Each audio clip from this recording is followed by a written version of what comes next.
Assalamualaikum warahmatullahi. Waalaikumsalam warahmatullahi wabarakatuh.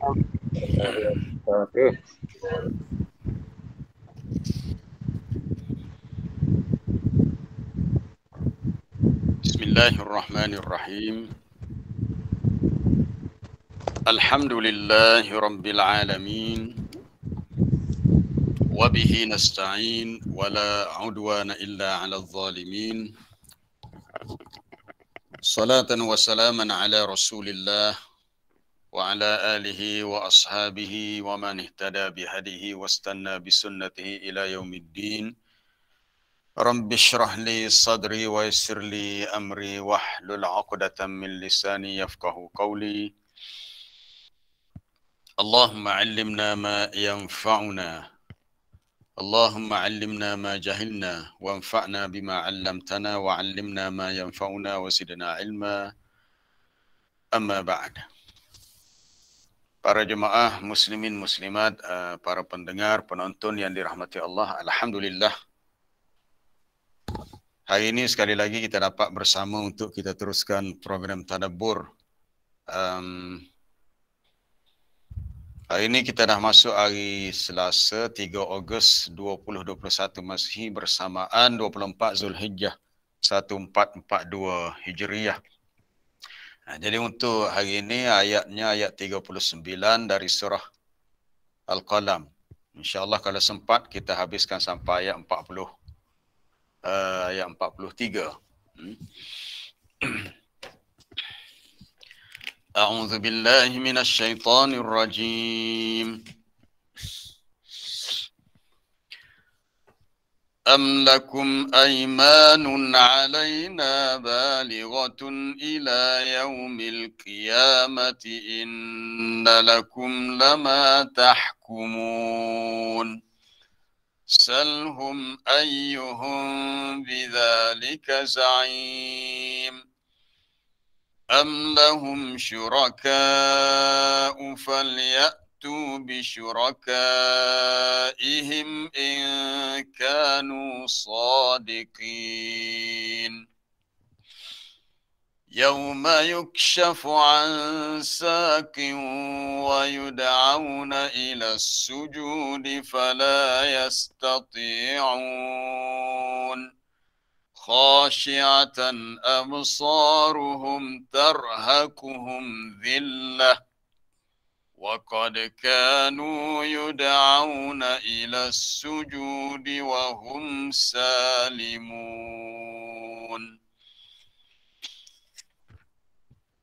أم لكم أيمان. Adakah mereka mempunyai janji-janji yang diperkuatkan dengan sumpah? Aiman maknanya sumpah, tapi maksud sebenar di sebalik sumpah di sini adalah uhudun, janji. Adakah mereka, yakni orang-orang kafir Mekah itu, ada membuat perjanjian yang diperkuatkan janji itu dengan sumpah? Janji itu antara mereka dengan Allah, dan janji itu dikira sah ataupun boleh dipegang sampai hari kiamat. Janji itu tentang apa dia? Iaitu bagi kamu apa yang kamu kehendaki, yang kamu boleh tentukan. Maksud tentukan di sini kita dah bincang kemarin, iaitu orang-orang kafir Mekah menyangka mereka mendapat balasan yang baik sebagaimana orang-orang yang beriman. Maka Allah Ta'ala bertanya, adakah mereka pernah berjanji dengan Allah begitu? Salhum ayyuhum, tanyakanlah kepada mereka, siapakah di antara mereka yang boleh menjadi penjamin. Salhum ayyuhum bidzalika za'im, siapakah yang boleh menjadi penjamin, yang boleh dipertanggungjawabkan dengan keputusan begitu.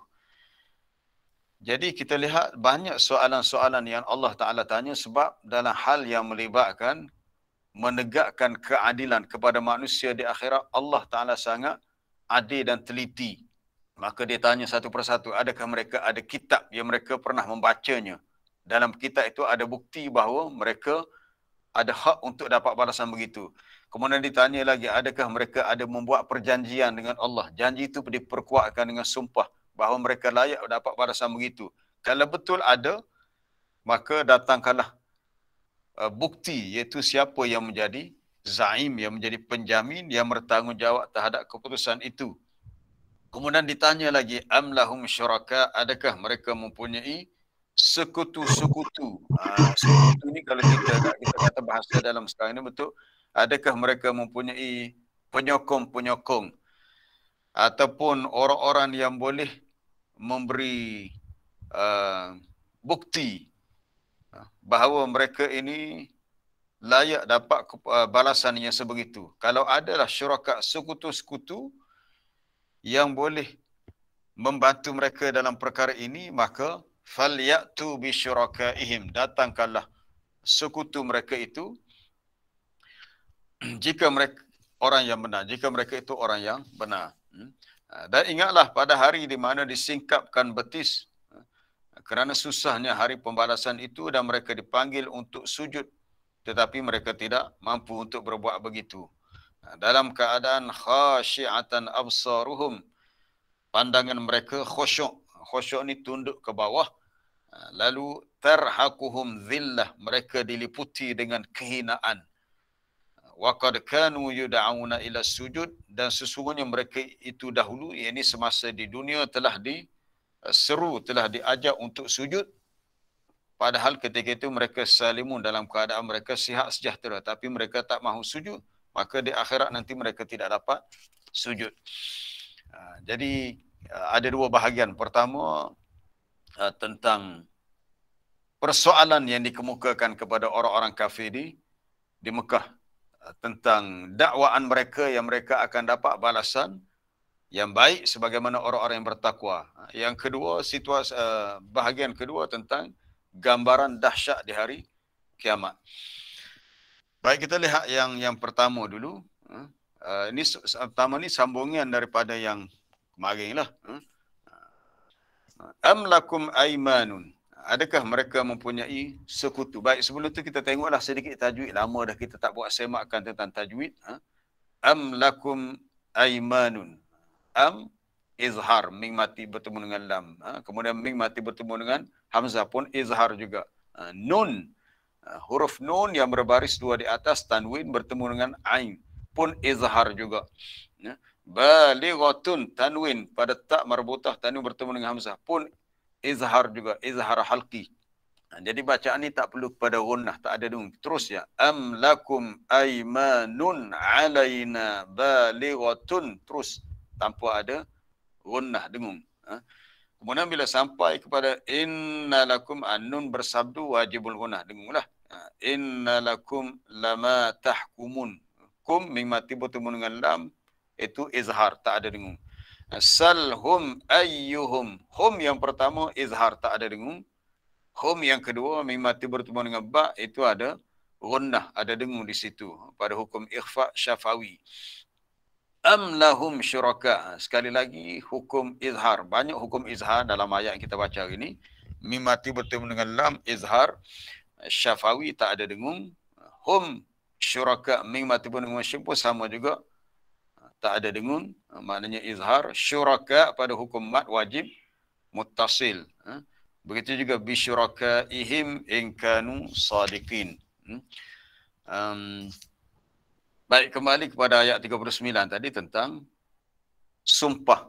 Allah Ta'ala tanya, adakah mereka mempunyai janji yang diperkuatkan dengan sumpah? Kenapa dikaitkan dengan janji? Para jemaah yang dirahmati Allah, sebenarnya kita dengan Allah ni ada ahdun, ada janji. Janji yang umum, janji yang khusus. Janji yang umum, seawal manusia diciptakan, Allah Ta'ala mengambil perjanjian dengan semua roh manusia. Alastu bi rabbikum qalu bala syahidna.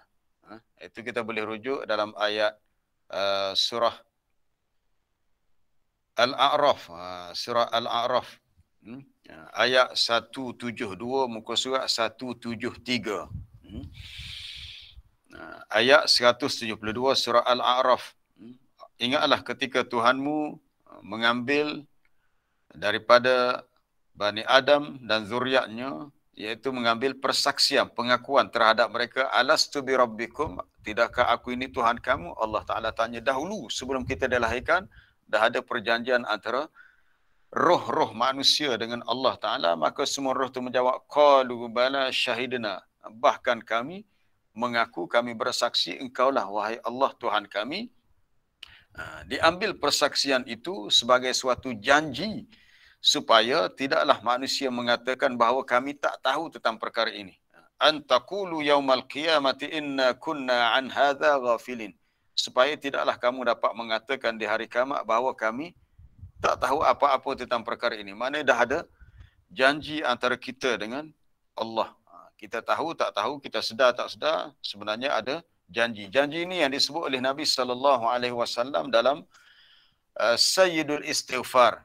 Istighfar yang disebut sebagai penghulu istighfar. Allahumma anta rabbi, la ilaha illa anta khalaqtani wa ana abduka. Dalam istighfar tu kita mengaku, kita mengatakan, ya Allah, engkaulah Tuhanku, tiada Tuhan yang berhak disembah melainkan engkau. Engkaulah yang telah menciptakan aku, dan aku ni berada wa ana ala ahdika wa wa'dika mastata'tu. Aku berada di atas janjimu. Kita ni hidup ni kerana berpegang kepada janji antara kita dengan Allah. Ala ahdika wa wa'dika mastata'tu, selagi aku mampu dan terdaya. Iaitu janji untuk menjadi hamba Allah. Kita mengikut perintah Allah dalam agama yang dia syariatkan, untuk Islam, itu janji. Maka apa sesiapa yang tidak bertuhankan Allah, tidak meyakini Allah Ta'ala, tidak menerima Islam sebagai cara hidupnya, maka dia telah dikira melanggar janji yang dia telah berjanji dengan Allah seawal diciptakan rohnya dahulu. Maka untuk menyedarkan manusia tentang janji itu, Allah Ta'ala turunkan kitab, Allah Ta'ala utuskan Rasul. Itu janji yang umum, ya. Yang ini janji yang khusus. Janji yang khusus dalam hal-hal yang melibatkan perkara yang tertentu. Contohnya dalam ayat ini, bila orang kafir mendakwa antara mereka dengan Allah, mereka akan dapat balasan yang baik di akhirat. Maka Allah Ta'ala bertanya, adakah kamu mempunyai janji yang diperkuatkan dengan sumpah? Kerana kita tahu Allah Ta'ala sekali-kali kalau dia berjanji, dia tidak akan mungkiri janji. Allah Ta'ala dia berjanji dalam perkara yang dia nak janjikan kepada hamba-Nya, dan Allah Ta'ala sekali-kali tidak memungkiri janji. Banyaklah janji Allah. Antara disebut dalam Quran, wa'adallahul mu'minina wal mu'minati jannatin tajri min tahtihal anhar. Allah Ta'ala menjanjikan kepada orang mukmin, mukminat, syurga yang mengalir di bawahnya sungai. Itu janji Allah yang disebut dalam surah At-Taubah. Untuk orang-orang munafik, orang kafir, apa janji Allah? Wa'adallahul munafiqina wal munafiqati wal kuffara nara jahannam khalidina fiha. Allah Ta'ala menjanjikan kepada orang-orang munafik, lelaki dan perempuan, dan juga orang-orang kafir, untuk mereka neraka Jahannam yang mereka kekal di dalamnya selama-lamanya. Itu janji Allah. Dan Allah Ta'ala itu la yukhliful mi'ad. Dia tidak mungkiri janji. Allah Ta'ala nak beritahu di sini, bahawasanya dalam bab janji, kita sama ada kita berjanji dengan manusia, apatahlah janji kita dengan Allah, kita mesti berpegang sungguh-sungguh dengan janji. Janji ini lebih kurang macam sumpah gitulah. Sebab tu disebut dalam ayat ni aiman. Aimanun jamak daripada yamin. Janji yang diperkuatkan dengan sumpah. Kita dah bincang sebelum ni di awal surah Al-Qalam. Seorang lelaki musyrik yang bernama Al-Walid Ibn Al-Mughirah yang banyak bersumpah tetapi dia melanggar sumpah.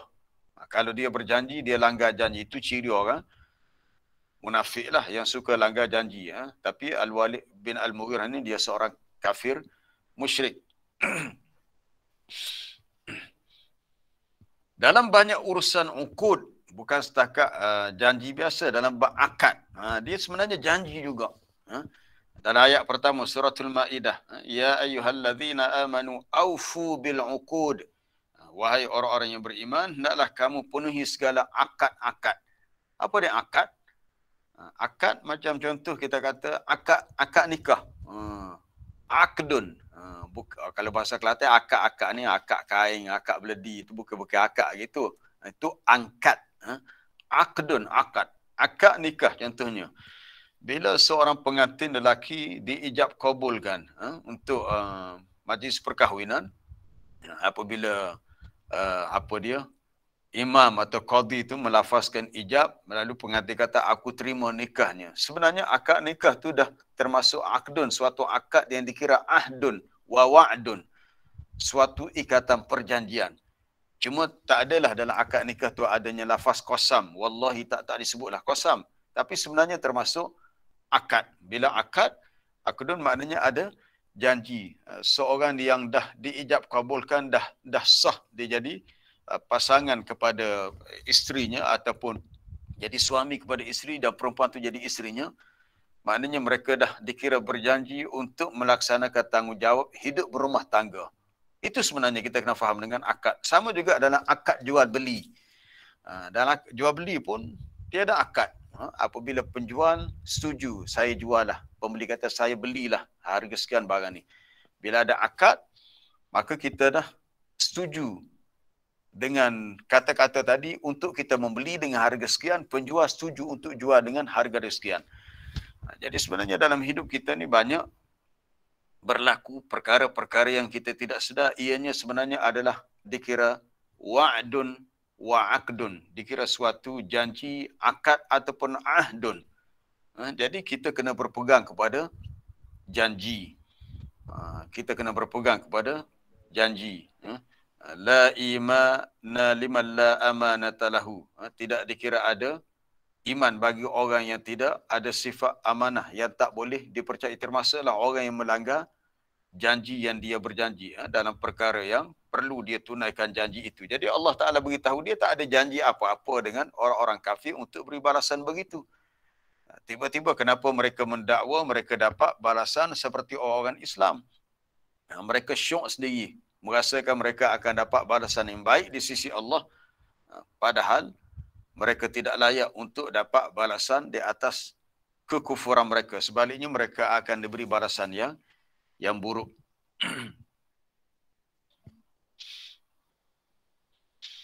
Kemudian ditanya lagi kepada mereka, salhum, tanyakan kepada mereka.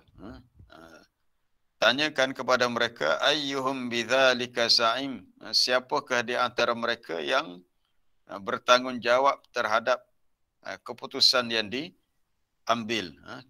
Kata Ibnu Abbas, maksudnya Allah Ta'ala mengatakan siapakah di antara mereka yang bertanggungjawab untuk membuat keputusan begitu. Siapa di antara mereka yang bertanggungjawab untuk buat keputusan begitu, yang memandai-mandai. Kita kena faham dalam urusan agama, tugas kita hanyalah melaksanakan apa yang Allah Ta'ala perintahkan. Kita tak boleh memandai-mandai nak ubah agama ni. Sebab itu bukan kerja kita. Kerja kita hanyalah laksanakan apa yang diperintahkan. Bukannya mengubah apa yang Allah Ta'ala perintahkan. Contohnya kita dah bincang kemarin tajuk pilih memilih. Kita tak ada hak untuk pilih apa yang di luar bidang kita. Apa yang kita lakukan dalam hidup kita adalah memilih apa yang telah Allah Ta'ala tentukan untuk kita pilih. Kalau kita silap pilih, itu salah kita. Allah Ta'ala dah tentukan ini baik, ini buruk. Maka pilihan di tangan kita. Kita nak memilih yang baik, yang buruk. Nak memilih yang dosa atau yang pahala.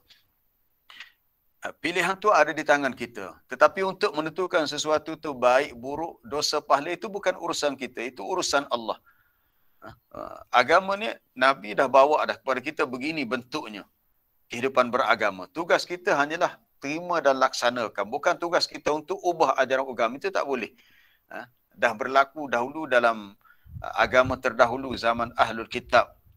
Nasrani, Yahudi, rosaknya agama mereka sebab mereka memandai-mandai ubah. Mereka mempermainkan agama, menjadikan agama ni sebagai la'ibun walahwun. وَذَرِ الَّذِينَ اتَّخَذُوا دِينَهُمْ لَعِبًا وَلَهْوًا وَغَرَّتْهُمُ الْحَيَاةُ الدُّنْيَا. Biarkan, jangan pedulikan kepada orang-orang yang menjadikan agama mereka sebagai la'iban, main-main. Buat suka-suka, segala untuk berhibur. Maknanya untuk berjenaka, untuk maknanya tidak serius. Kerana mereka itu telah tertipu dengan kehidupan dunia. Jadi tugas kita melaksanakan apa yang Allah Ta'ala perintahkan, bukan untuk kita ubah, untuk kita ambil apa yang kita suka dan kita tinggalkan apa yang kita tidak setuju. Itu tidak boleh. Agama dia mari dengan package sami'na wa ata'na. Kami dengar dan kami taat. Kita setuju tak setuju, kita kena dengar dan taat. Bahkan segala makhluk di langit dan di bumi, secara fitrahnya mereka tunduk kepada Allah. Sama ada tau'an wa karhan. Tau'an wa karhan. Walaupun mereka tu secara formalnya, secara rasminya tak ada janji dengan Allah pun. Kita tak jumpa nas dalil mengatakan matahari dah berjanji dengan Allah untuk setiap pagi keluar sebelah timur. Dan setiap petang matahari terbenam sebelah barat. Tak ada disebut dalilnya bahawa antara matahari dengan Allah ada janji begitu. Tetapi Allah Ta'ala perintahkan begitu, maka dia taat dan patuh kepada perintah Allah. Dalam satu ayat Allah Ta'ala berfirman dalam surah Ali Imran, di akhir juzuk yang ketiga rasanya. Ya, ayat 83 surah Ali Imran. Ini sebab kita nak kaitkan dengan tajuk sumpah tadi, janji. Manusia yang mendakwa dia ada berjanji dengan Allah, sekarang sebenarnya tak ada janji pun. Janji yang khusus. Janji yang khusus antara mereka dengan Allah. Sehingga Allah Ta'ala suruh tanya, kalau betul ada janji itu, siapa yang menjadi zaim? Siapa yang menjadi penjamin, orang yang bertanggungjawab untuk membuktikan adanya perjanjian itu? Baik, kita lihat ayat 83 muka surat 60 dalam juzuk yang ketiga. Afa ghaira dinillahi yabghun? Adakah selain daripada agama Allah yang mereka cari? Afa ghaira dinillahi yabghun? Adakah mereka mencari selain daripada agama Allah sebagai panduan hidup mereka? Walahu aslama man fis samawati wal ard. Padahal kepada Allah jualah segala yang di langit di bumi. Aslam. Aslam maknanya tunduk patuh. Semuanya tunduk patuh kepada Allah kerana fitrahnya begitu. Secara tau'an wa karhan, secara sukarela ataupun terpaksa. Suka ke tak suka ke, setuju tak setuju, kena ikut perintah Allah. Dan kepadanya lah yurja'un, mereka dikembalikan. Contoh yang paling mudah, kita waktu malam kita tidur. Itu adalah ketentuan Allah kepada kita yang kita kena ikut, yang kita kena akur. Kita tak boleh lawan fitrah. Kerana Islam ni ada, sebab tu dikatakan Islam ni agama fitrah. Seseorang tu tidak akan betul cara hidupnya kecuali dia mengikut din, suatu cara hidup beragama yang Allah Ta'ala perintahkan, syariatkan melalui Rasul yang dia utuskan. Kerana manusia diciptakan atas fitrahnya begitu.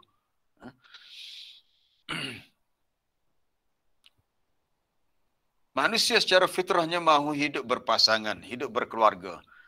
Tiba-tiba kita mendapati perkara bid'ah yang dibuat oleh ahlul kitab. Tak ada dalam ajaran Nabi Musa, Nabi Isa kehidupan secara membujang tanpa berkahwin.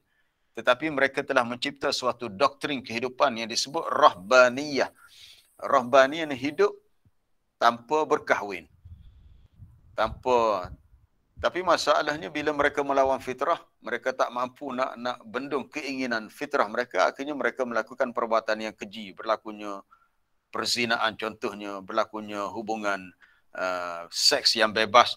Padahal Allah Ta'ala mensyariatkan hidup berkeluarga, berpasangan. Sebab itu fitrah manusia yang Allah Ta'ala ciptakan manusia ni untuk hidup dalam keadaan berkasih sayang, adanya hubungan persaudaraan, adanya hubungan silaturrahim, dan ada hubungan hubungan, kita kata hubungan sesama manusia lah, hablum minan nas. Selain daripada hubungan kita dengan Allah dari sudut ibadat yang khusus, terdapat di sana satu lagi hablum minan nas, hubungan manusia dengan manusia yang perlu dijaga mengikut syariat Allah. Kemudian Allah Ta'ala bertanya seterusnya, am lahum syuraka, adakah mereka mempunyai sekutu-sekutu? Ada pihak lainkah yang boleh membuktikan kebenaran mereka itu? Yang ni kalaulah sekutu-sekutu itu keadaan betul berhala-berhala, hendaklah mereka mendatangkan ianya untuk dijadikan hujjah. Ataupun sekutu-sekutu yang mereka cipta itu adalah perkara yang batil, perkara yang tidak benar, perkara yang salah. Baik, selesailah tu bahagian pertama sebagai sambung yang untuk hak kisah kemarin. Hari ini kita nak masuk tajuk yang lain. Bermula ayat 42 ni dah cerita alam akhirat. Para jemaah yang dirahmati Allah, bila kita baca ayat-ayat dan juga hadis-hadis yang menyentuh tentang alam akhirat, kita kena ingat inilah sebenarnya tugas Nabi dan Rasul. Tugas Nabi dan Rasul ialah mengingatkan manusia tentang adanya destinasi terakhir kita bertemu dengan Allah di akhirat nanti. Kita punya final destination, destinasi akhir kita di akhirat nanti. Itulah sebenarnya tugas Nabi dan Rasul. Jadi saya melihat dalam perkara ini, mana-mana pemimpin di dunia, khususnya pemimpin umat Islam, tak kira di negara Arab atau bukan negara Arab, mereka perlu ada sifat sentiasa mengingatkan rakyat bawah mereka tentang akhir kehidupan kita adalah kembali ke akhirat. Hal itu sepatutnya. Kalau mereka tak lakukan tugas ni, mereka bukan pemimpin yang sebenar. Pemimpin yang sebenar adalah Nabi-Nabi dan Rasul yang membimbing manusia dari sudut fizikalnya dan rohaninya. Tapi keutamaan tugas Rasul adalah memimpin dalaman manusia. Sebab urusan hidup manusia ni, manusia boleh guna akal untuk fikir. Macam mana kita nak memasak, macam mana kita nak buat pakaian, macam mana kita nak buat jalan raya, macam mana kita nak bina rumah. Allah Ta'ala bagi akal. Kekuatan akal ni melayakkan manusia berfikir tentangnya. Tapi untuk ke akhirat, akal tidak mampu untuk pergi lebih jauh. Maka perlu diutuskan Rasul dan perlu diturunkan kitab. Jadi tugas utama Rasul, dari segi prioriti keutamanya adalah mengingatkan manusia tentang alam akhirat. Kita boleh rujuk dalam ayat 45 dan 46 surah Sad, muka surat 456. Comel muka surat tu. 456. Kalau para jemaah yang ada mushaf di depan tu boleh buka muka surat 456. 4, lepas tu nombor 5, lepas tu nombor 6. Surah Sad, ayat 45. Wazkur ibadana Ibrahim wa Ishaq wa Ya'qub ulil aidi wal absar. Dan sebutlah akan hamba-hamba kami. Antara hamba-hamba Allah itu seperti Nabi Ibrahim, Nabi Ishaq, Nabi Ya'qub. Mereka ni orang yang mempunyai kekuatan dan juga pandangan mata hati yang tajam. Sebab mereka ni orang yang dipilih. Allah Ta'ala pilih untuk bawa tugas yang besar. Kita lihat ayat 46 tu. Inna akhlasnahum bi khalisatin dzikrad dar. Sesungguhnya telah kami jadikan mereka itu sebagai kami telah jadikan mereka ni suci bersih dengan sebab satu sifat yang murni, iaitu mereka ni sentiasa memperingati negeri akhirat. Allah Ta'ala pilih Rasul ni dengan suatu khalisah, suatu khislah, sifat, iaitu untuk zikrad dar, untuk yuzakkirun nas biddaril akhirah, mengingatkan manusia dengan negeri akhirat. Itu tugas Rasul. Jadi bila kita bertemu dengan ayat-ayat yang mengingatkan kita kepada alam akhirat, alam yang kita akan lalui nanti, maka kita pun sedar inilah sebenarnya tugas Rasul.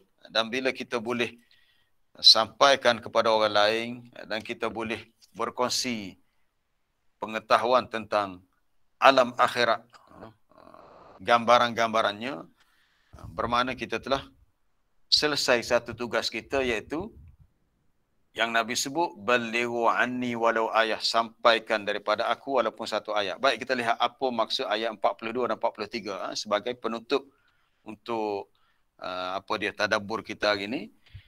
Yauma yukshafu an saqin, pada hari disingkapkan betis. Saq maknanya betis. Lalu mereka dipanggil untuk sujud, tetapi mereka tidak mampu sujud.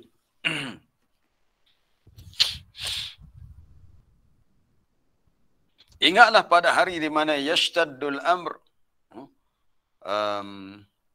sangatlah berat urusan pada hari itu. Sangatlah berat urusan pada hari itu kerana pada hari itu dipanggil semua sekutu-sekutu yang orang-orang kafir jadikan sebagai sekutu bagi Allah kerana mereka mensyirikkan Allah. Ayat ini menggambarkan kesusahan yang ditanggung pada hari kiamat lah. Sebab gambaran disingkapkan betis. Kalau kita kata, kalau bila kita nak buat sesuatu kerja yang berat ataupun yang bersungguh-sungguh, kita terpaksa menyingsing lengan. Macam orang kata, apa dia menyelup pekasam, alang-alang menyelup pekasam biarlah sampai ke pakar lengang. Pekasam ni yang orang buat ikan yang disimpan dengan garam tu dah bekah, nak celup biar celup habis, yang bukannya sikit masuk setakat pergelangan tangan, tapi sampailah ke pangkal lengan. Maknanya biarlah buat kerja tu bersungguh-sungguh. Jadi oleh kerana susahnya keadaan di hari kiamat, bukan setakat disingkat lengan baju, bahkan digambarkan terpaksa disingkat kain pula sehingga nampak betis, menggambarkan kesusahan ataupun urusan di hari itu sangat payah. Begitu juga Allah Ta'ala gambarkan ketika seseorang tu menerima ajalnya. Bila sampai saat kematian, wal taffatis saqu bis-saq. Itu dalam surah Al-Qiyamah. Susahnya manusia nak berdepan dengan kematian, bertemulah betis dengan betis. Adanya perkataan as-saq bis-saq. Boleh rujuk dalam surah Al-Qiyamah muka surat 578. Pada hari di mana manusia didatangi ajal kematian dan dia yakin wa dhanna annahu al-firaq, dia yakin dia akan berpisah dengan dunia. Dia akan meninggalkan dunia, lalu wal taffatis saqu bis-saq, bertemulah betis dengan betis. Itu menggambarkan kesusahan yang ditanggung saat kematian. Seolah dah jadi rapat. Betul lah, bila kita dah mati, si jenazah atau si mayat itu akan dikapankan. Kita faham kapan ni tak boleh longgar-longgar, dia kena orang Kelantan kata kena bukuh kemah keming. Kemah keming kan? Mayat yang dah dikapankan itu kemah. Dia dalam bentuk dia punya kaki dia sama straight dan rapat lah. Bukannya renggang, rapat. Itu gambaran kepada kematian dan kesusahan. Begitu juga di hari kiamat nanti digambarkan disingkapkan sak, betis. Baik, dalam hadis yang sahih, Nabi SAW menggambarkan suatu keadaan di hari kiamat.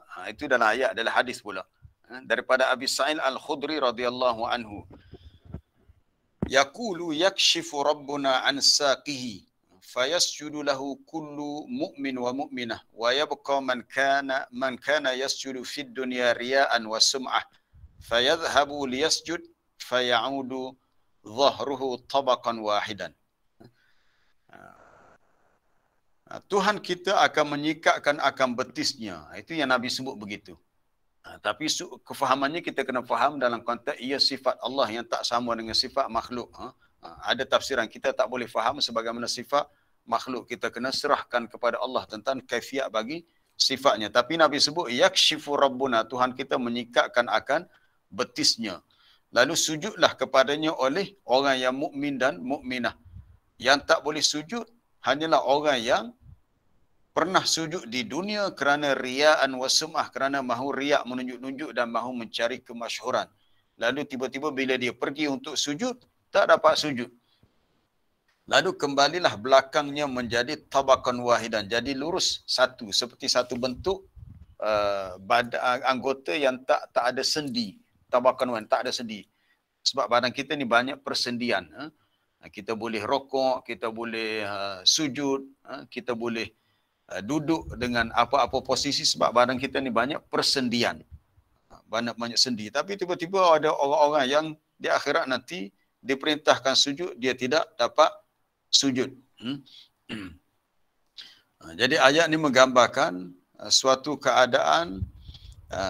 Adapun tentang sifat sak itu bagi Allah, ini ada perbahasan di kalangan ulama lah. Cuma bagi kita orang awam, kita kena faham apa-apa ayat atau hadis yang disebut mutasyabihat yang menimbulkan kesamaran, kita tak perlu fikir, kita kena serahkan kepada Allah tentang kaifiyah. Cuma Nabi nak gambarkan apabila Allah Ta'ala tajalli, menzahirkan keagungan. Sebab ni cerita ni bukan di alam dunia, ni di alam akhirat. Kebesarannya, keagungannya. Lalu semua orang beriman sujud. Tetapi yang tak dapat sujud hanyalah orang-orang yang munafik ataupun orang-orang yang kafir.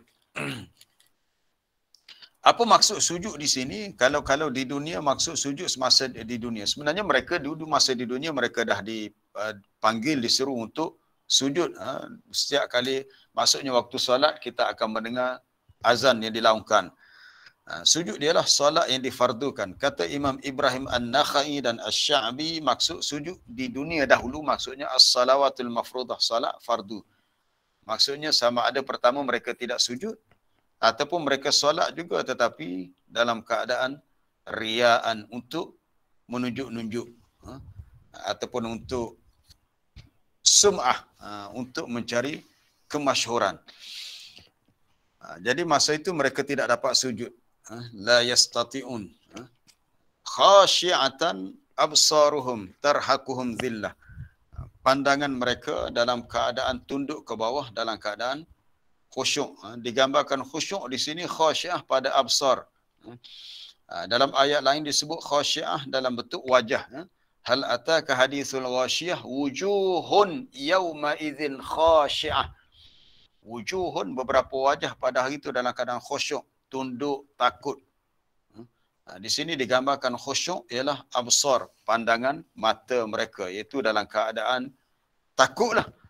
Takut, cemas, bimbang, dan macam-macam perasaan yang menyebabkan mereka rasa tidak selesa. Gambaran yang sama Allah Ta'ala sebut dalam ayat lain berhubung dengan orang-orang yang zalim. Itu kita boleh rujuk dalam surah Asy-Syura. Gambaran yang sama tentang keadaan sama ada orang yang munafik, orang kafir dan orang yang zalim. Wa tarahum yu'raduna 'alaiha khashi'ina minadh-dhulli yanzuruna min tarfin khafi. Engkau melihat ketika mereka itu dibentangkan, ketika dibentangkan neraka kepada mereka, yakni mereka yang zalim itu dalam keadaan khashi'ina, dalam keadaan khusyuk, tunduk membisu. Orang yang khusyuk ni dia banyak diam. Khusyuk, tapi kalau kita tengok ada kawan kita ni jenis bercakap banyak. Popek mulut tak ada dia, kecap banyak. Oh, memang jenis orang kecap banyak lah. Sebenarnya orang suka bercakap banyak ni orang yang kurang khusyuk. Orang khusyuk dia lebih banyak diam. Kita pun bimbang juga kalau kita tak termasuk dari kalangan orang-orang yang khusyuk hatinya. Mereka dalam khasyi'in, khusyuk, tunduk, membisu, minadh-dhul, kerana merasa hina, yanzuruna min tarfin khafi, sambil mereka memandang ke neraka itu dengan tengok hujung-hujung matanya. Jeling-jeling, tak berani nak tengok neraka. Lalu berkatalah orang-orang yang beriman, innal khasirina allazina khasiru anfusahum wa ahlihim yaumal qiyamah.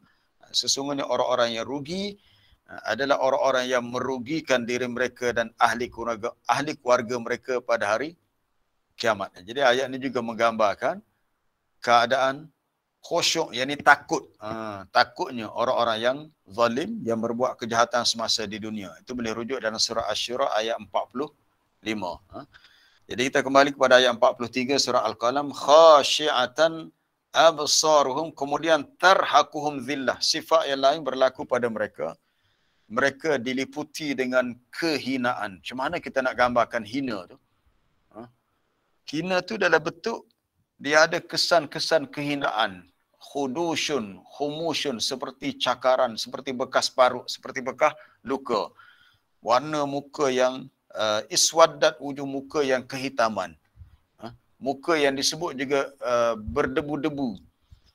Itu banyak ayat-ayat yang boleh dikaitkan dengan sifat-sifat sebegitu. Antaranya kita boleh rujuk dalam surah Yunus. Surah Yunus ayat 27, muka surat 212. Muka surat 212 ayat 27 ada perkataan tarhaquhum zillah. Jadi perkataan tarhaquhum zillah yang disebut dalam ayat 43 surah Al-Qalam, ia terdapat juga dalam ayat 27 surah Yunus. Lihat ya muka surat 212. Sebab kita nak faham situasi dalam ayat tu, kita kena lihat beberapa ayat lain yang ada persamaan jalan cerita.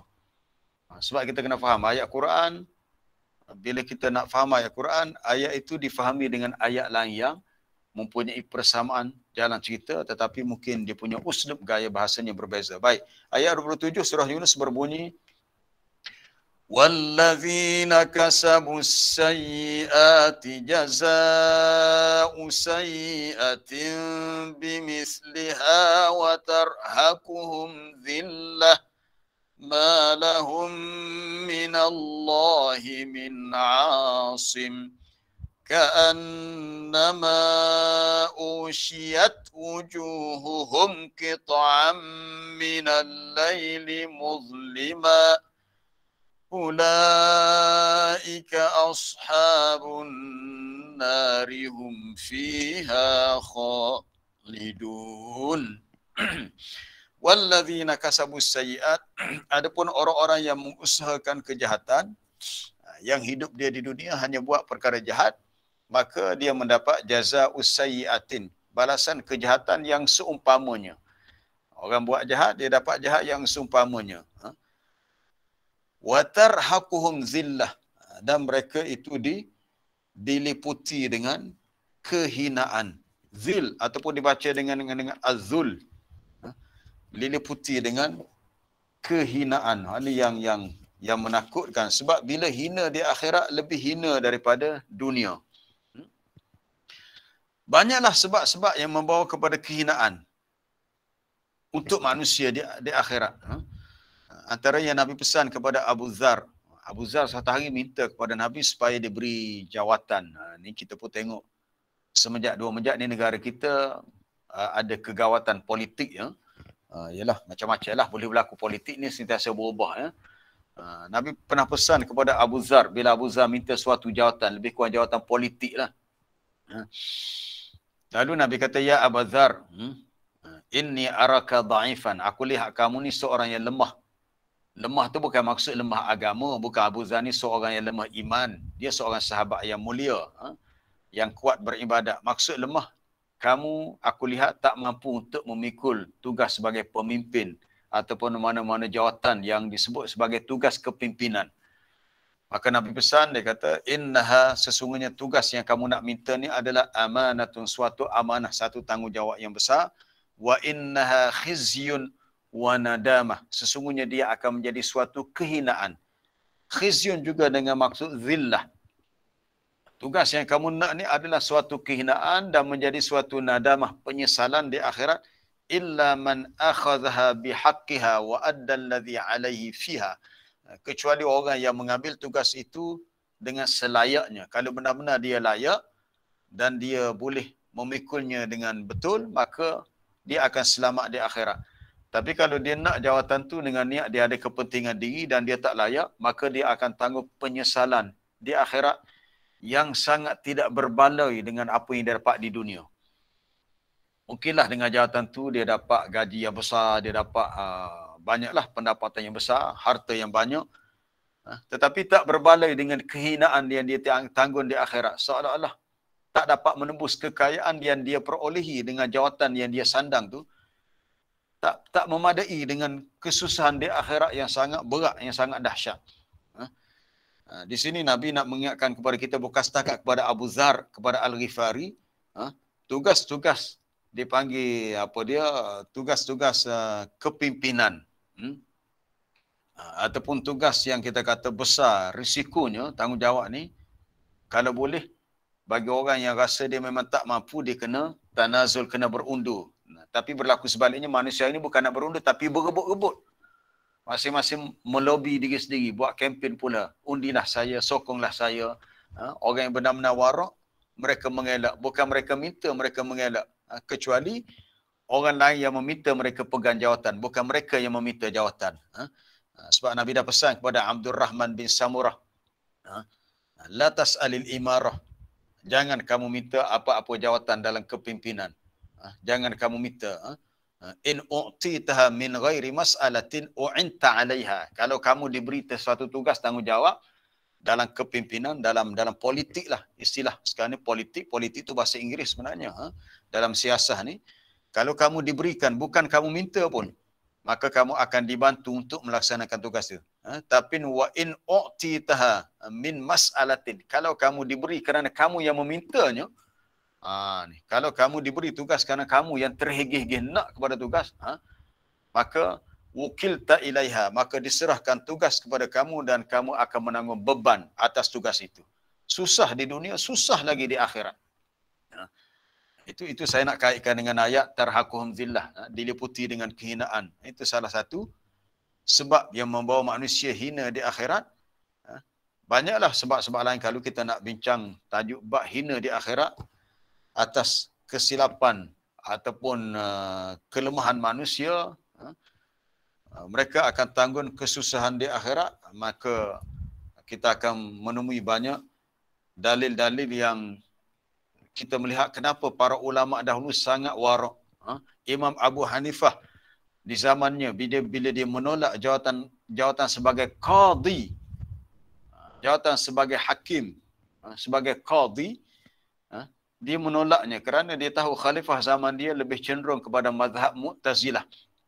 Dia bimbang jika dia melaksanakan hukuman di mahkamah nanti dia berlaku tidak adil, maka dia pun tarik diri. Disebabkan dia tarik diri daripada jawatan qadi, kita orang Malaysia yang sebut sebagai kadi, bukan kadi ya, qadi, qaf alif dad ya, qadi. Qadi ini sebagai hakim dalam suatu mahkamah yang kalau di tempat kita sebut mahkamah syariah.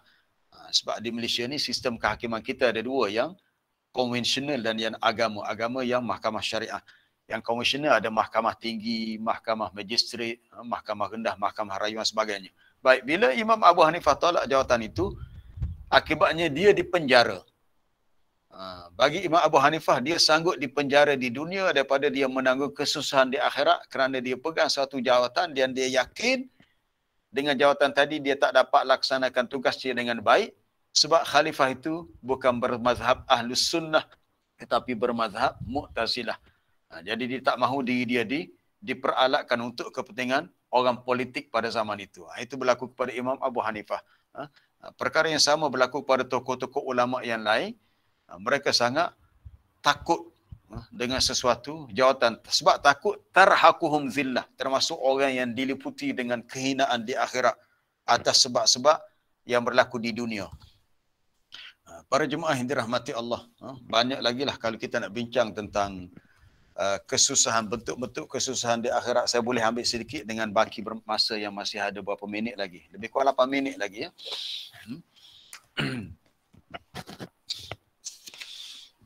Antara gambaran lain kesusahan di akhirat yang kalau kita boleh lihat secara umum. Semasa manusia berada di padang mahsyar, digambarkan matahari dekat dengan kepala. Tapi kena faham, matahari ini bukan matahari yang kita lihat di dunia, ni matahari yang lain. Kita bila dah berada di alam akhirat, Allah Ta'ala dah tukar ganti. Langit di alam akhirat bukan langit di dunia.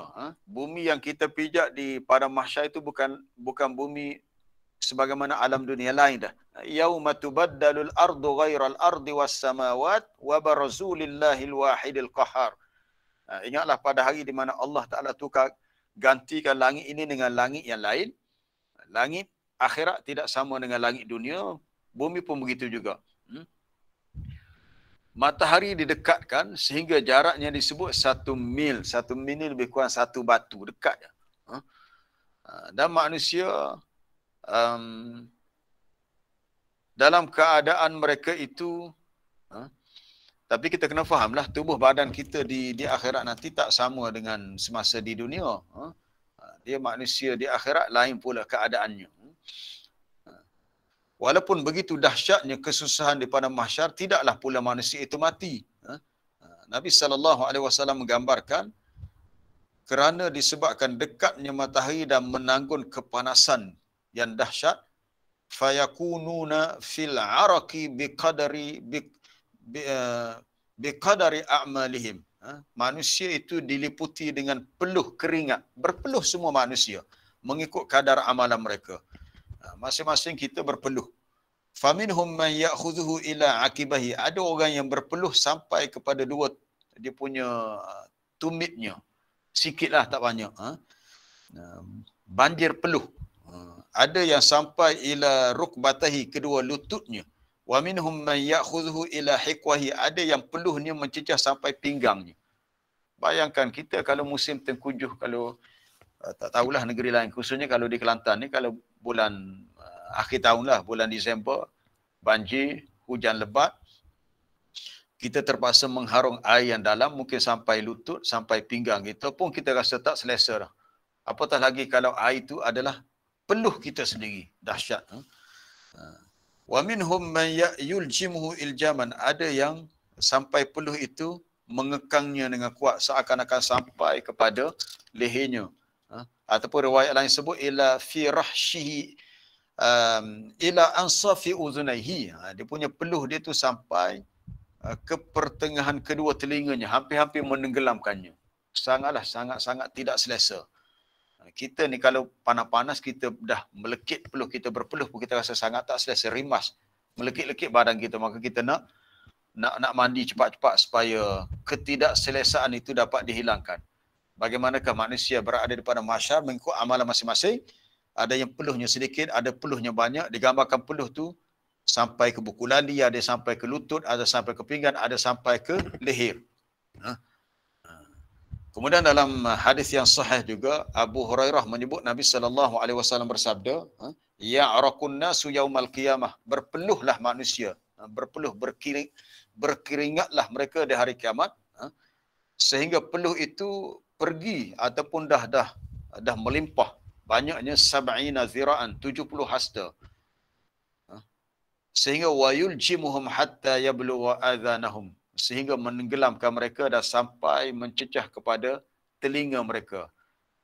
Maknanya dah banjir peluh yang sangat dahsyat. Itu kesusahan yang secara umumnya berlaku pada hari itu. Sebab itulah kesusahan di hari kiamat Allah Ta'ala sebut dengan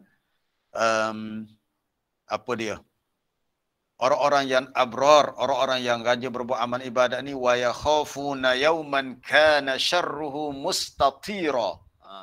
Mereka sangat takut pada hari di mana segala syar ni keburukan, kesusahan pada hari itu adalah mustatira, maknanya muntashira.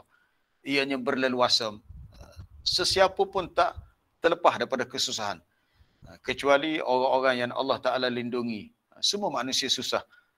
Sehinggalah diizinkan kepada Nabi SAW untuk memberikan asy-syafa'ah al-uzma, syafaat yang paling agung.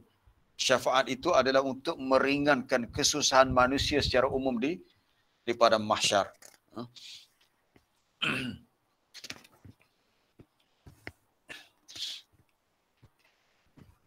Belum lagi kesusahan yang ditanggung oleh manusia ketika mereka melalui waktu hisab. Itu cerita lain pula. Ketika mereka melalui titian sirat, jambatan sirat untuk ke syurga, itu lain pula cerita. Kalau yang masuk neraka dahulu, na'udzubillah min zalik, kita berlindung dengan Allah. Lain pula kesusahannya, lagi berat lagi. Jadi maknanya kesusahan di akhirat ini sangat banyak. Sangat banyak. Kita hanya mampu berusaha berdoa kepada Allah supaya kita selamat dunia dan akhirat. Sebab itu bila Nabi mengajar kepada kita doa itu bukan hanya minta selamat dunia tapi juga akhirat. Antaranya Allahumma inni as'alkal afwa wal afiyah fid dunya wal akhirah. Disebut di akhir itu wal akhirah. Ya Allah, aku memohon kepadamu al-afwa, kemaafan daripadamu, dan diberikan afiah, selamat sejahtera. Apa-apa kesalahanku dimaafkan di dunia, dimaafkan di akhirat. Aku selamat, aku sejahtera di dunia, lebih-lebih lagi di akhirat. Itu yang lebih utama. Kalau kita nak selamat di dunia, kita kena fikir adakah kita juga akan selamat di akhirat. Kalau sekarang ni kita sentiasa diwar-warkan dengan slogan kita jaga kita untuk mengurangkan risiko kita dijangkiti COVID-19 ni, adakah kita fikir slogan kita jaga kita perlu untuk akhirat nanti? Betul. Kita jaga kita bukan setakat di dunia. Kita jaga kita, kita sebenarnya betul. Dari satu sudut betul. Hakikatnya Allah Ta'ala yang jaga kita. Dari sudut usaha, kita sendiri yang lebih beri perhatian untuk kita selamatkan diri kita. Apa dalilnya? Ada dua ya. Kita jaga kita di dunia, satu lagi kita jaga kita di akhirat. Ini sebagai penutup, kita pun nak habis dah, masa ada seminit lagi. Kita lihat surah Al-Ma'idah. Tentang kita jaga kita ni. Saya tak nafikan slogan itu betul, tetapi lebih tepat Allah Ta'ala jaga kita. Ayat 105 surah Al-Ma'idah muka surat 125. Ya ayyuhalladzina amanu alaikum anfusakum. Ya ayyuhalladzina amanu, wahai orang-orang beriman, ke atas kamulah jaga diri kamu. Alaikum anfusakum, jangan sibuk-sibuk suruh orang jaga kamu. Kita sendiri jaga kita. Alaikum anfusakum la yadurrukum man dhalla idza ihtadaitum. Tidaklah memberikan mudarat kepada kamu oleh kesesatan orang-orang yang sesat apabila kamu sudah mendapat petunjuk. Maknanya bila Allah Ta'ala bagi hidayah kepada kita, walaupun di keliling kita ramai orang-orang yang masih belum dapat hidayah, kesesatan mereka tidak akan membahayakan kita. Tetapi ayat ini bukan bermakna kita kena berdiam diri, tak buat kerja dakwah. Dakwah tu kena dilakukan. Tetapi jagalah diri kamu dari perkara yang ditegah oleh Allah. Apa yang Allah Ta'ala suruh kita buat, kita buat. Apa yang kita kena tinggalkan, kita tinggalkan. Itu dalam konteks dunia. Bagaimana di akhirat pun sama juga. Nabi dah pesan kepada anaknya Fatimah, kepada ahli keluarga. Masa di Mekah lagi Nabi kata apa dia? Anqizu anfusakum minan nar. Peliharalah, jagalah diri kamu daripada azab neraka Allah. Aku hanyalah sebagai utusan Allah untuk sampaikan nasihat dan peringatan. Masing-masing kena pandai-pandai dah jaga diri kamu. Allah Ta'ala suruh kita jaga kita dan keluarga kita. Ya ayyuhalladzina amanu qu anfusakum wa ahlikum nara. Wahai orang-orang yang beriman, jagalah diri kamu dan keluarga kamu daripada azab neraka Allah. Itu kesusahan yang paling kemuncak di akhirat nanti. Jadi kita jaga kita di dunia, kita jaga diri kita di akhirat, kita belajar, kita dapatkan ilmu, kita beramal dan kita jaga hubungan kita dengan Allah. Tetapi kalau orang tu dia tidak fikir masa depan dia di akhirat, walaupun dia buat baik di dunia, maka dia akan menyesal. Kata Aisyah radhiyallahu anha dalam hadis yang sahih riwayat Imam Muslim, dia kata, ya Rasulullah, aku ada seorang kaum kerabat namanya Ibnu Jud'an. Ibnu Jud'an ni salah seorang ahli keluarga Aisyah. Tak tahulah sebelah mak dia ke sebelah ayah dia. Aisyah kata Ibnu Jud'an ni masa jahiliah, dia selalu buat kebaikan. Dia menjaga silaturrahim dengan ahli keluarga, memberi makan kepada orang miskin. Adakah amalan baik dia itu memberi manfaat untuknya di akhirat? Ini cerita akhirat. Nabi kata, la yanfa'uhu. Tidak memberi manfaat untuknya di akhirat. Kenapa? Sebab lam yakul yauman, dia tak pernah sebut pun masa di dunia, Rabbighfirli khati'ati yaumaddin. Itu penting. Kita sentiasa mengulang doa memohon keampunan kepada Allah. Rabbighfirli khati'ati yaumaddin. Wahai Tuhanku, ampunkanlah untukku akan segala kesalahan-kesalahanku. Bila kita nak keampunan itu yaumaddin, pada hari pembalasan. Diberi keampunan supaya di akhirat nanti kita selamat dan kita tidak menanggung kesusahan-kesusahan yang sangat dahsyat, yang sangat meluas sehingga tak ada seorang pun yang selamat daripadanya kecuali orang-orang yang Allah Ta'ala pelihara mereka daripada kesusahan di hari itu. Wallahu alam. Cukuplah untuk perbincangan tadabbur kita pada ini. Saya buka untuk persoalan. Kalau ada soalan. Assalamualaikum Ustaz. Assalamualaikum Ustaz. Ya, salam. Cikgu Nur. Assalamualaikum. Ya, salam. Ya, mengenai dengan akad jual beli Ustaz. Akad jual beli. Ya. Dua tiga perkara. Pertama sekali, kita beli banyak mana kena akad jual beli. Satu. Nombor dua, lagu mana kalau orang jual tu dia tidak akad. Dua. Yang ketiga, lagu mana kita nak berurusan akad jual beli dengan orang bukan Islam jual. Dan yang keempat, pada kode kita akad jual beli dengan hamba jual, hamba beli. Sekian, terima kasih Ustaz. Baik, akad jual beli tanpa mengira banyak atau sedikit jumlah barangan yang kita beli, maka ianya perlu kepada akad. Ikut kaedah jual beli memang perlu kepada akad. Dia tak mengira sikit atau banyak, walaupun mungkin yang kita beli hanyalah sebotol air mineral RM1 ya, kecil tu. Ikut kita jumpa penjual, saya beli. Dia pun kata saya jual. Dengan ada lafaz, yang pentingnya lafaz tu, maka dia anggap sah jual beli mengikut hukum lah, dalam konteks hukum. Kecuali ulama fiqh kata dalam bab yang melibatkan bai'ul mu'atah, urusan jual beli yang sudah diketahui harganya. Itu sebab kita tengok setengah warung yang jual akhbar, surat khabar, kadang-kadang tak ada pun penjual. Dia kata sila letakkan duit. Kita kena jujur lah. Kita letak duit, kita ambil berapa untuk sinar harian, RM1.50, letak RM1.50 kita ambil. Maka tak berlaku lah akad jual beli sebab penjual tak ada di situ. Ataupun kita beli air dalam peti, kata pipi jalan tu, air yang hot, kita masukkan RM1-RM2, tekan-tekan, lalu jatuh air pun. Takkan kita nak cakap depan mesin tu, aku beli je, mesin pun jawab, aku jual. Dia tak ada berlaku dialog antara kita dengan mesin tu. Itu ulama fiqh kata bai'ul mu'atah. Bai'ul mu'atah ni dia dianggap sah kerana urufnya begitu. Cuma dalam mazhab Imam Syafi'i memang dia letakkan syarat perlu ada akad. Akad antara al-mushtari, pembeli, dia kata saya beli, ana ishtaraitu, maka al-ba'i, penjual kata ana bi'tu, aku jual. Itu dalam bahasa Arabnya begitulah. Baik. Penjual tidak, belum habis lagi soalan. Sekejap belum habis lagi soalan Cik Guna tadi. Penjual tidak apa dia? Tidak akad, tidak akad. Tidak semua akad. Dari segi hukum fiqhnya tidak sah. Jual beli itu tidak sah. Jadi kita katakan ialah jual beli itu berlaku, cuma dia anggap dari segi hukum fiqhnya, bukan dari segi uruf kita, dari segi hukum fiqhnya tidak walik, tidak sah. Jadi nak sah dia memang kena ada akad. Paling kurang pun saya jual, saya beli. Sebab tu orang berniaga ni dia jangan fikir berniaga nak untung saja, dia kena belajar juga fiqh tentang al-bai', jual beli. Kita sebagai pengguna pun kita kena tahu, sebab salah satu fiqh yang kita sentiasa lakukan setiap hari ialah tentang al-bai' wasyira', penjualan. Dan kalau kita tak jadi penjual, apa sebenarnya kita jadi pembeli.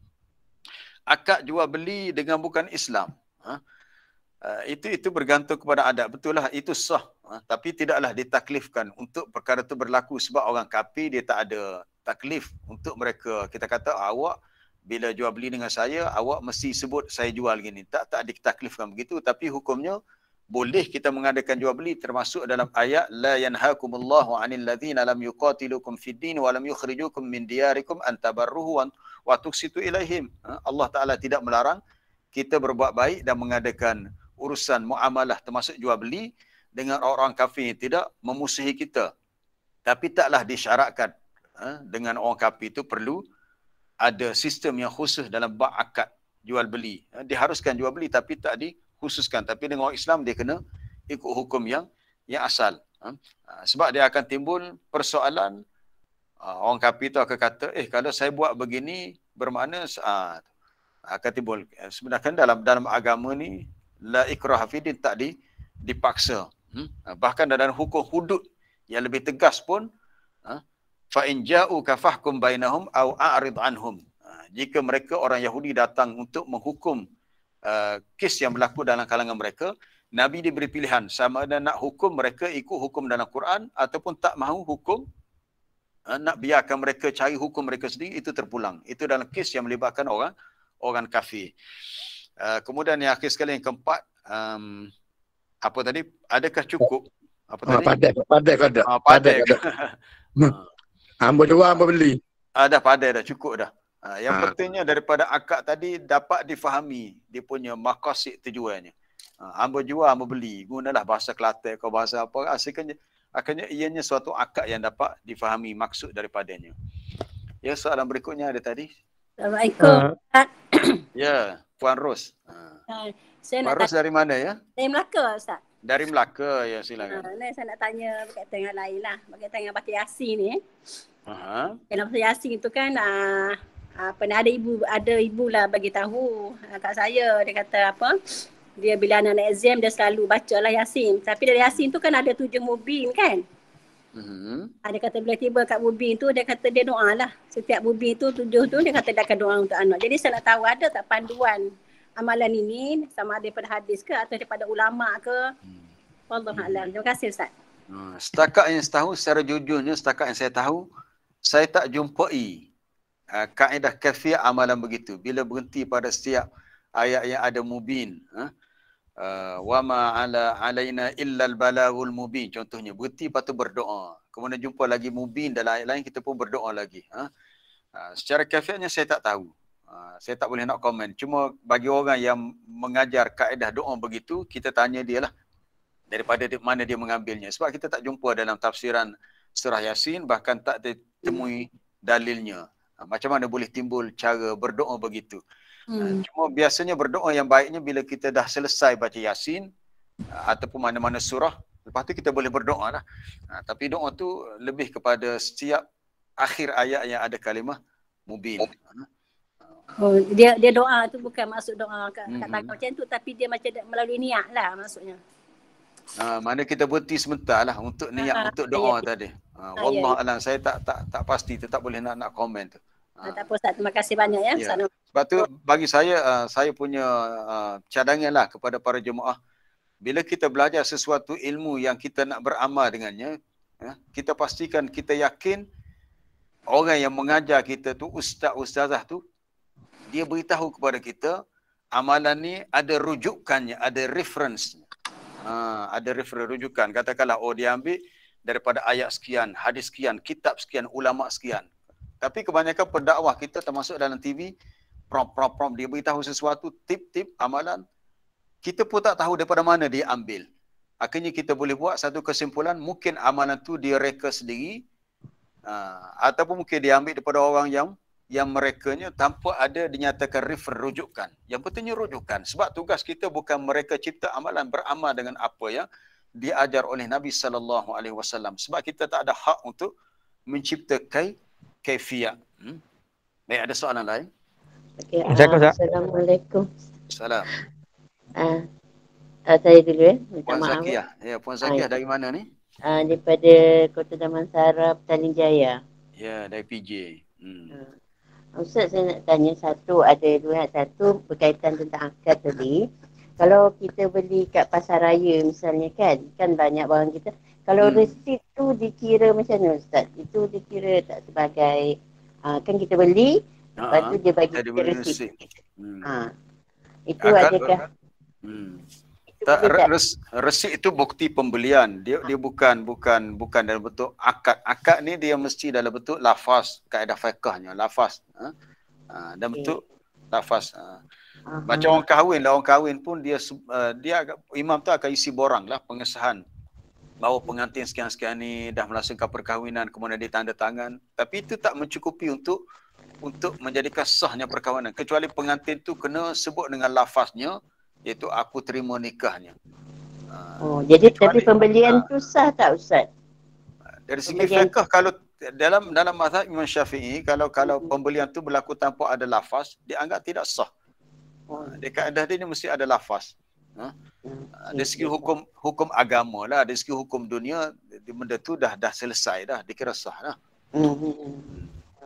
Yang kedua Ustaz, saya nak tahulah Al-Walid bin Mughirah ni merupakan ayah kepada Sayyidina Khalid bin Al-Walid Ustaz?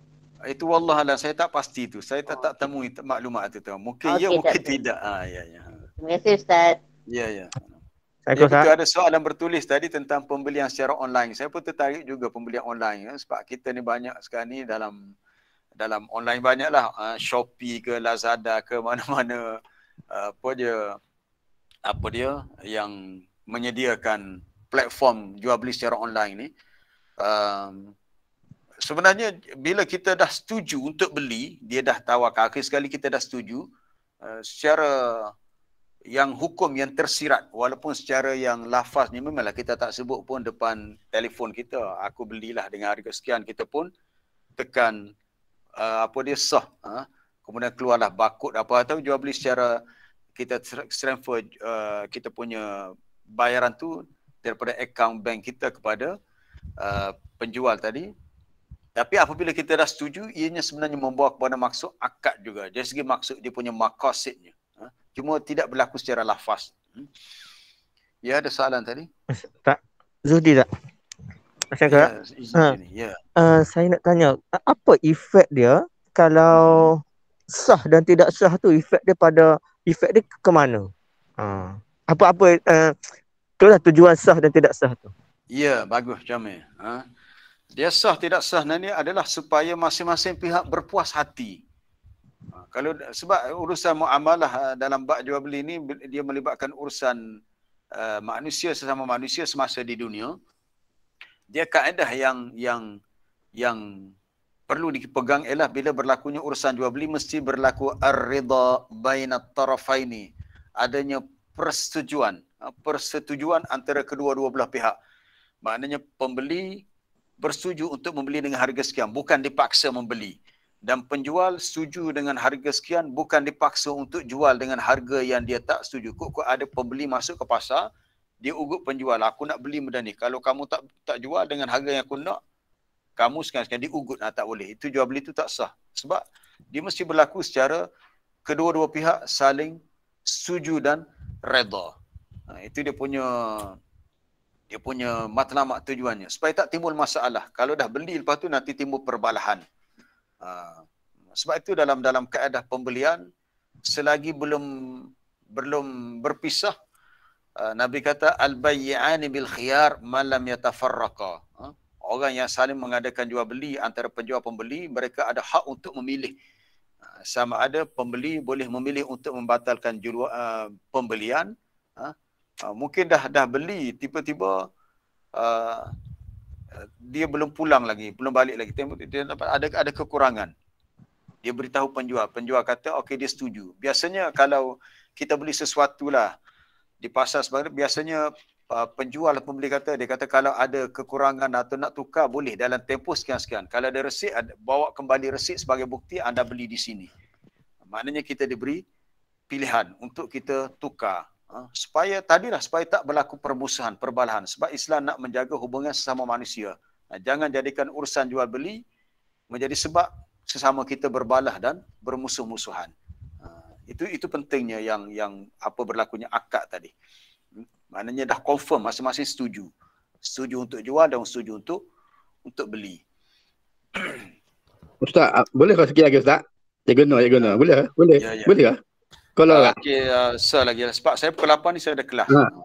Sikit. Gini politik sikit Kak. Politik. Tajuk panah ni. Tadi kita kan tidak dituntut kami tak jawatan kan pasal betul. Jadi lagu mana kalau bila pilihan raya, jadi orang Islam ni engkau ia belajar dah, tak boleh minta. Tak boleh masuk calon, jadi boleh kat orang lain, kau orang bukan Islam. Lagu mana Ustaz? Ya, kita pun faham dalam sistem demokrasi tempat kita, bila seseorang calon tidak pilih, yang pilih bukan diri dia, yang pilih adalah parti yang dia anggota itu lah. Jadi setiap parti tu dia kan dia ada dah mesyuarat bahagia, mesyuarat mesyuarat peringkat negeri macam-macam lah. Jadi mereka bermusyawarah untuk memutuskan siapa calon untuk bahagian kerusi Dewan Negeri, untuk kerusi parlimen. Jadi keputusan untuk menentukan calon tu bukan atas kehendak calon, tapi atas persetujuan bersama. Ya. Okey, setakat tu saja. Terima kasih kepada semua. InsyaAllah kita sambung esok pula lah. Untuk berbaki ada sedikit ayat lagi sebagai penamat bagi surah Al-Qalam. Subhanakallah bihamdika asyhadu an la ilaha illa anta astaghfiruka wa atubu ilaik. Wa sallallahu sallama ala nabiyyina Muhammad wa ala alihi wa sahbihi ajma'in.